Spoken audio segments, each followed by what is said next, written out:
Yo, what is up guys, Ghost here, welcome back to Stormgate Central, and today we have something quite special in the run-up to Steam Next Fest, which will be releasing tomorrow, and you guys will be able to play Stormgate then. We have a very special tournament here. It's not IEM, it's not a tournament played by pro players, this is the Yeti Cup, and every single player in this cup works over at Frostgiant Studios, so I am super excited to cast this. So here we go guys, match number one, we have Hugie, sorry, probably butchered the name. He is up in the top right, playing as the Infernals, and he's going to be taking a meat farm down in his natural, probably looking to take a fast expansion there, and throwing down his barracks in the bottom left. We have A. Smith. Mr. Smith himself from the Matrix, perhaps? Who knows? This is going to be a very interesting tournament. I have no idea how skilled these players are. Obviously, they're not professional players, but that being said, they do work for the company that is making Stormgate, so, you know, they must know what they're doing to some degree. So, Hugie is throwing down a shrine here, going for that typical early expansion. We're going to take a look at A. Smith in a minute and see what he's up to, as he does come in with a scout here and begin some of that early harassment. Probably not really looking to get too many kills there, just scout, see what's happening. He does see the early expansion there, so probably knows that he's safe, and is no doubt going to be looking to move out onto the map and take a little map control here. Guys, don't forget, by the way, if you do enjoy the content here on the channel, hit up that subscribe button. We are going to be covering every single match in this tournament series. I'm also going to be releasing plenty of build orders over the next week or so. As you guys will know probably by now, it is Steam Next Fest this coming week, and you guys will be able to play Stormgate for the entire week. You can make videos, you can stream it, you can share it around with your friends, so make sure you do that. Also, give the game a wishlist on Steam if you want to support it. Tell your friends to wishlist it as well, as that really does help out the guys at Frostgiant so much. So we see an Iron Vault going down at the front here and the Conclave, so that is going to allow him to build those starting units, the Brutes for the Infernals, but also he's going to be able to get some Gaunts out there for that all-important Infest that does really help a lot in snowballing a lot of these fights, as we do indeed see Mr. Smith going for some of these creep camps in the middle of the map. The Vanguard faction, they are typically going to be the faction that do get out on the map a little bit earlier and take some of that map control. Doing some nice micro here, you know, stopping those scouts from dying, the ones that are low on health, he's pulling them away as those creep camps are indeed AI controlled. So that is one way that you can take out some of the stronger creep camps and snag some early game resources, which of course can lead to earlier expansions and early push timings and things of that nature. Does lose one of those scouts to the Brute though. There's a Brute coming across the map, and we see him transferring 5 workers onto Therium. He is taking his natural expansion, so maybe there's not anything too crazy going on here, but that is a lot of workers to be putting on Therium this early in the game. Typically, you will see players saturate their main Luminite mine and the natural Luminite mine before you see anything going onto Therium there, so that does make me a little bit curious as to just what he is up to, but as of yet, he's only getting the barracks out. Hugie, he's sending the Brute back home, man. He's had enough. He's going back home, and what is he throwing up here? A couple of Conclaves, it looks like. So 3 Conclaves and 1 Iron Vault here. Looks like he's going to settle into some fairly heavy Gaunt production. Probably not really going to see too many Magmadons out, as they are built from the Iron Vault.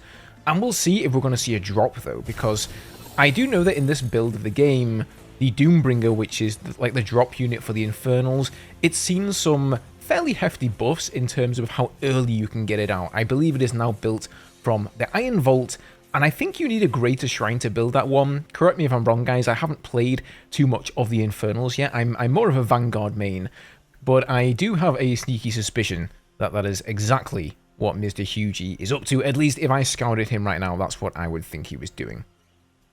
9 workers on the Luminite, 9 in the main as well here. And what is Mr. Smith up to? I am not in control of the camera, just so you guys are aware. This is a VOD. Oh, he's got 7 workers on the Therium. So, in past beta builds, they kind of recommended that you put 5 workers on Therium, but they've now taken away that maximum worker count like you see on the Luminite mine there. So, yeah, not sure what the optimal number is. Therium does continue to grow the longer you leave it alone. He has unfortunately forgotten about that barracks there, as we saw a couple of fiends coming to the main, probably just to get a scout off rather than do any harassment. Has he gotten that other barracks started again there? Okay, yeah, he's finished the barracks now. So we are on 3 racks and 1 mech bay here. So pretty heavy on bio. Not really seeing many units coming out. Oh, and there it is. There's the Doombringer. Okay, it's drop time, boys. I'm not sure how many gaunts you can fit in this. Okay, it seems to be 8. So what he's probably going to be looking to do with this is get across the map, drop it into the worker line of Mr. Smith, and get some infests off there. So the gaunts here that he was just loading up into the Doombringer, these are the sort of starting ranged unit, or the main ranged unit really, I suppose, for the Infernals. And they have special attacks that infest the enemy. And if a biological unit dies while it is infested, it will spawn a fiend, and so if you end up getting it in the worker line of your opponent, you can really start to snowball things there. The more workers you kill, the more become infested, the more of them die, the more fiends you get, and it just snowballs out of control. And it seems we can see from this movement line, he is coming down the south of the map here, and then he's going to go along to the west into, it looks like, the main of Mr. Smith. Let's see if he manages to scout this and if he's prepared. There is no turret in the main. There is absolutely no air defense here, but he's going to go right over the army, right over the lancers and that scout there. So he must know what's up. Has he noticed what is going on? He does move his army. Yeah, he sees this. He's hightailing it straight back to the main here. He's probably going to drop these right on the Therium there, deploying the Doombringer, which also drops down some of that Shroud. And now you can see these infests are going to start to go down here from the Gaunts. Loads up straight away, though. A Vulcan comes out of the mech bay just in time for Mr. Smith. That is going to be enough to deny the main, but not the natural here. He's just absolutely relentless, just keeps on going, dropping those infests on the bobs there. Snowballing is in action, and things are going to start to get out of hand very, very quickly here if Mr. Smith doesn't come and clean this up, but he's doing a pretty good job so far. No Gaunts have really died, so I don't think Hughie has lost too many units here, but, you know, I think he's kind of... The trick's out of the bag now. The cat's out of the bag, rather. He knows what's coming now. He knows there is a possibility of drops, and that is always how drops work in RTS games. Once you know that they're a possibility, you just throw down a couple of turrets in the main, a turret in the natural, and you're pretty much good to go. So I am very excited to see how this now plays out. That is the new unit there, the Hellborn that we see coming out of the Infernal base. I believe these are made from the Conclaves here, not from the Iron Vaults, which would make sense here because he does have the 3 Conclaves. And they have an absolutely devastating ranged attack. So this is the new siege unit here for the Infernals, which is sort of like the rival for the Atlas, if you guys are familiar with that unit for the Vanguard. But instead of doing an area of effect splash like the Atlas, it basically has a huge fireball which hits the ground, and anything behind the fireball sort of spreads out in a cone of damage. You guys, I'm sure, are going to see this in action here.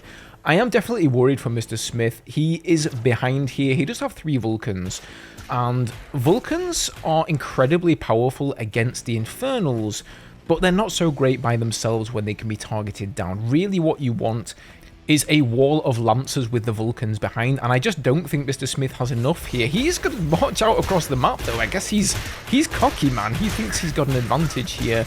And just look at the fireballs raining down from the Hellborn. Man, just look at that animation. That looks so cool. That is, hands down, one of the coolest looking things in the game to me.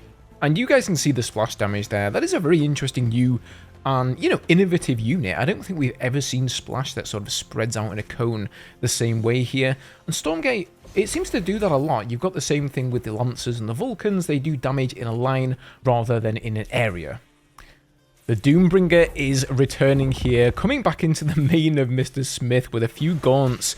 And here you're going to see this Infest just really doing damage, starting to snowball things so quickly. He does do the Bob overcharge there, but I'm afraid it looks like it is too little too late. And all of the Bobs, oh, almost all of them, 5 of them managed to run off to the natural there, but most of them are completely and utterly dead. And the rest of them are going down as well here. So I think this one is going to be unrecoverable for Mr. Smith here. The Vulcans are coming up, and GG is called. Game number 1 is going to Hughie, and we are going to get into game number 2 here in a second. Okay, so here we go with game number 2, down in the bottom left here, playing as the Vanguard. Once again, we have Mr. Smith, as Hughie calls Good luck, have fun, as any well-mannered player should. Let's see if he's going to be able to bring it back in this game. And up in the top right, playing as the Infernals once again, we have Hughie B. We are playing on a brand new map here. The last map was called Broken Crown. I did forget to mention that, so apologies. This one here, I believe is called Titan's Causeway. I think this is actually one of the least played maps in the beta, at least any of the ones I've been playing. This has never been the ladder map, so my map knowledge here is less than stellar. But we are going to see something different, it looks like, from Hughie here. Instead of dropping the meat farm in the natural, he's dropped it this time in the main, whilst also going for that initial iron vault. So let's see if we actually get some early aggression from him here. I did notice that Mr. Smith snuck that scout all the way into the west part of Hughie's base there. I'm not really sure what he's up to. Maybe he's just keeping it. And it looks like we are going to be seeing a fast expand here. Command post first, no less. Very ballsy here. And if my predictions for Hughie are correct, and he is indeed going for early aggression, this is not going to play out for Mr. Smith well at all. And there's a brute coming out. Now, he could just be going to do a little bit of creeping here. He's also getting a conclave, so the Gaunts are soon going to be joining the brute. Oh, no, wait a minute. There's an imp coming down. So it does look like Hughie is also going to be expanding behind, getting these first few units out here. So I think he is just going to be doing a little bit of creeping, taking some map control there, probably going for some of the observer creep camps. The observer creep camps are probably some of the most important ones in the game, and we didn't see a whole lot of creeping in the last round, but going and picking up some of those creep camps can really, change the outcome of the game. But hey, what do I know? He's not going to be going for those creep camps at all. It seems he's just going to make a beeline straight into the main, or seeing the barracks now from Mr. Smith, and he's going to start doing some damage. And this is what I was afraid of. There are 0 units out right now for Mr. Smith. The scout has already been picked off, and what he really needs to do here is overcharge those bobs on the command center and defend against this scout. Overcharged bobs are absolutely no joke to deal with, and I'm not sure what Mr. Smith is doing. He seems to be asleep here. He's not repairing his bobs. He's not... Okay, there we go. He's sprung into action. He's now constructing a sentry post. Unfortunately, though, if he doesn't do something about this brute, he is going to lose these bobs, and it's not going to finish. And furthermore, a sentry post without a unit in it doesn't really do a whole lot of damage. It does have a small machine gun, but it's not going to make much of a difference. So we are going to be seeing a Lancer coming out here. Can he get it? He gets it in the turret just in time. But I do not like this positioning very much. It's covering the ramp, but it's really not covering his natural expansion at all. So hopefully now we are going to see the Bob overcharge. Come on, Smith! Use the overcharge!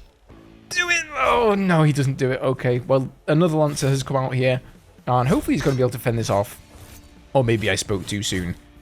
Couple of Gaunts move in and join, and again, now with the brutes backing up the Gaunts in the front line here, we're going to start to see some infests going off, like on the scout there, and we're going to see some more fiends coming out. And I think Hughie is pretty much onto a win here. He's just going to start funneling units across the map, more brutes, more Gaunts, and he's pretty much denied all of the mining now in the natural.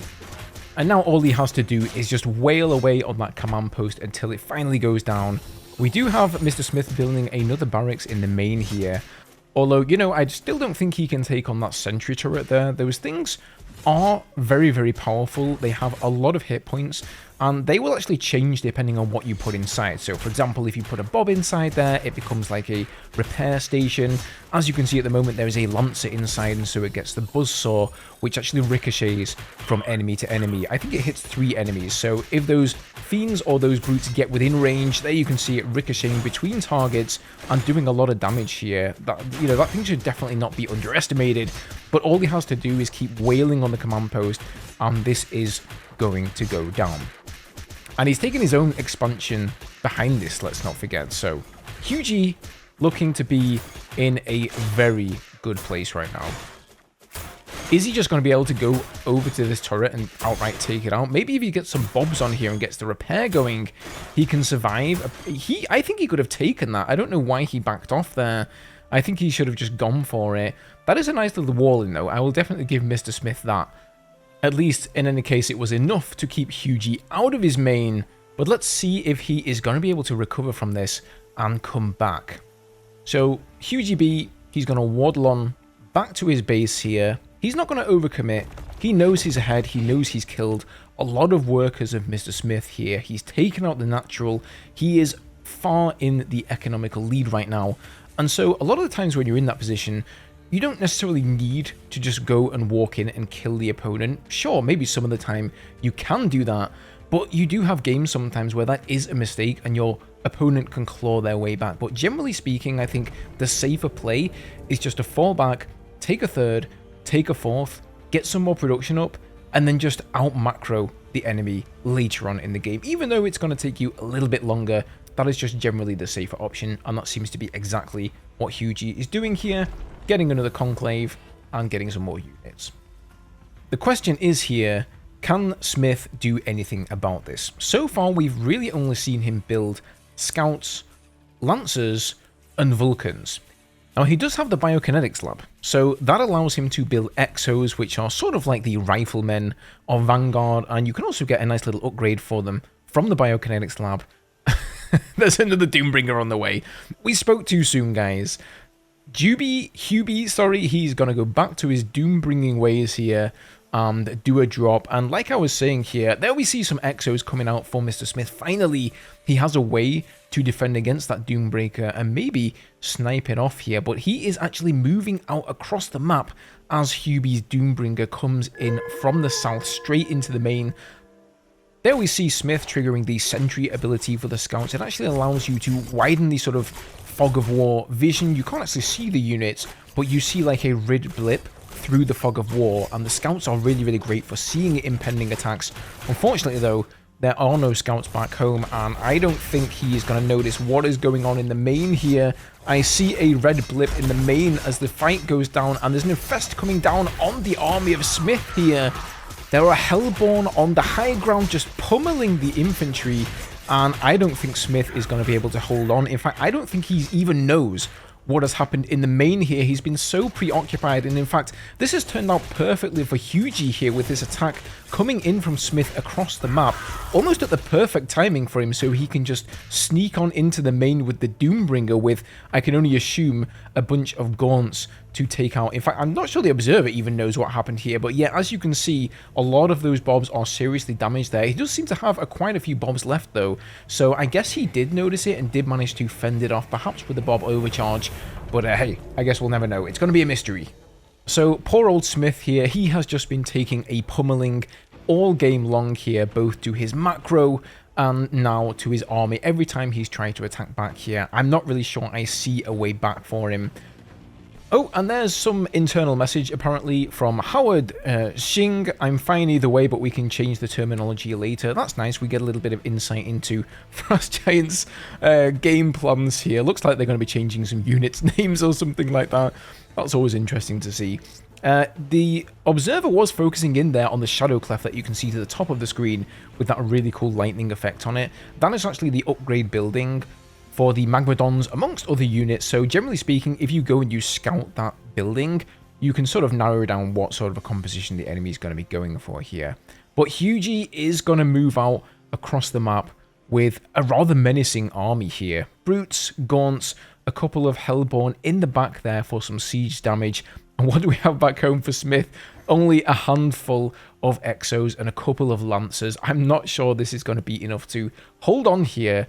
He has just finished taking a expansion as Hugie goes into the old natural and he thinks that's where it's going to be. So I'm not sure he actually knows about the expansion in the third position there to the bottom right. But he probably will do in a minute. But at the moment, he's just going to sit back and he's going to rain Hellfire with the Hellborn on the barracks. They do have some insane range. He's also brought the Doombringer with him. Whilst he may not necessarily want to drop, you can actually deploy the Doombringer and put out a Field of Shroud, a temporary Field of Shroud for the Infernals that will then recharge the white health. And obviously, it's going to make your army, you know, that little bit more robust and defensible. And he's found the expansion here. He's going to move straight in here. Takes out the habitats. And I think this is looking like it is going to be the end for Smith here. 4 Lancers only remain. And GG. This series is going to go to Hugie, taking it 2-0. The next game is going to be K-Dong against Swifty. And I know K-Dong is Kevin Dong We've seen him in a bunch of interviews before, so I'm very excited to see just how Kevin plays. Swifty, not so sure who he is, but I'm sure we're going to find out. As always, guys, if you enjoyed the video today, don't forget to hit that subscribe button so you don't miss out on future videos, casts, guides, and all the rest of it. I'm going to leave you guys with the playlist here to the rest of the tournament if you want to watch it in order. But otherwise, have a good one, and I'll see you in the next video.